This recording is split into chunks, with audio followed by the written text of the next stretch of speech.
Magandang araw mga ka-aerial defense, may ibabahagi na naman ako sa inyo. Dahil ngayong araw na ito ay may pag-uusapan tayo tungkol sa depensa, barkong pandigma at aircraft carrier strike group ng France dumating sa Pilipinas. Pero bago tayo magpatuloy, huwag mo muna kalimutan mag-like, share and subscribe. Manatiling nakatutok sa aming channel para updated ka sa balitang militar at West Philippine Sea.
Ang Armed Forces of the Philippines at ang French Navy ay nakibahagi sa isang maritime cooperative activity noong ika-21 ng Pebrero, na minarkahan ang ikatlong magkakasunod na linggo ng magkasanib na aktibidad sa maritime ng AFP sa West Philippine Sea.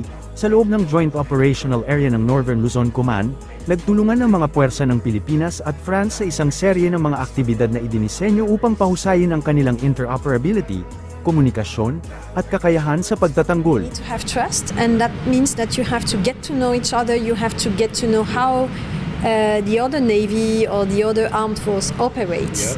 And that's what we had the privilege to observe today, and this is just also one aspect of what is going on, because there are also operations and exercises between the Philippines and France. Approximately 2 million French citizens do live in our French territories in Indian Ocean or Pacific Ocean, so of course that's reason number one. Second reason is of course to contribute to freedom of navigation all over the world, and including Indo-Pacific. And maybe last reason is that indeed we want to strengthen our partnerships with countries like the Philippines, with whom we share a lot.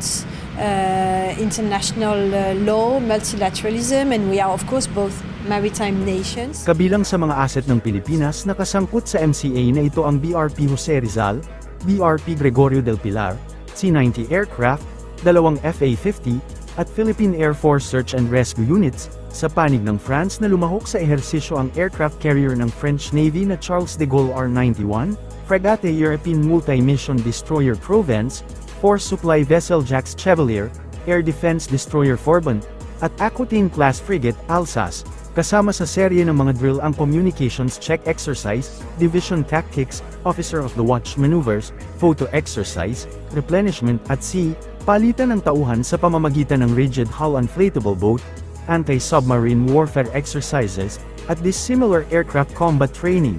Meron tayong mga subject matter experts on board our ships from the French Navy in our ships, helping us, teaching us how to do things. This is a very new capability that we're trying to acquire. That's why we need all the help from our friends, and they have the experience. So slowly, yung interoperability natin with our Navy, makikita na natin.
Tahasang pinabulaanan ni NSA spokesperson Assistant Director General Jonathan Malaya, ang alegasyon sa paggamit ng West Philippines bilang isa lamang umanong imahinasyon. Sa National Task Force West Philippine Sea Press Conference ngayong Biyernes, ipinaliwanag ng opisyal na ang paggamit ng katagang West Philippine Sea ay base sa batas. Tinukoy ni Malaya ang bagong batas ng bansa na nilagdaan lamang kamakailan ni Pangulong Ferdinand Marcos Jr.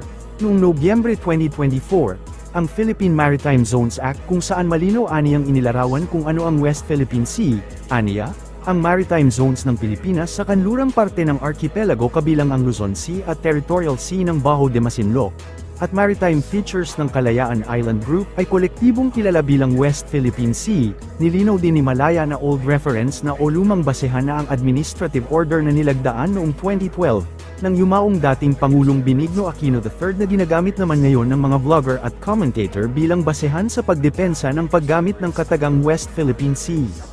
To any individual, that Republic Act 12064 or the Philippine Maritime Zones Act clearly defines what the West Philippine Sea is.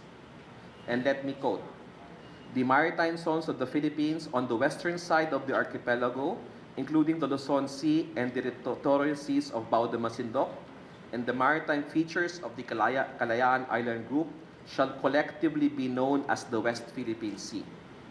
End of quote. So if you will look at the law, RA 12064, the seas that are being referred to are the archipelagic waters of the Philippines, which is the waters inside the archipelagic baselines. Number 2, the internal waters of the Philippines. Number 3, the territorial sea of the Philippines. Number 4, the contiguous zone. Number 5, the exclusive economic zone. And number 6, the continental shelf and the extended continental shelf of the Philippines. They are all the utilization of the word West Philippine Sea is based on law, because there are still some bloggers and commentators who are saying that the utilization of the word West Philippine Sea is because of President Noynoy Aquino's Admin Order 29 into 2012. Luma na po yun. That is an old reference. As everyone knows, when we utilize the word West Philippine Sea, it is no longer on the basis of an administrative order of a former president. It is now enshrined in our laws, in particular, the Philippine Maritime Zones Act. Para sa mas madaming update tungkol sa ating depensa, paki-follow at like muna ng aming page na nasa description na ang link. Huwag mo na rin kalimutan mag-like, share and subscribe. Pindutin mo na rin ang bell para updated kayo sa aking mga bagong video. Maraming salamat po.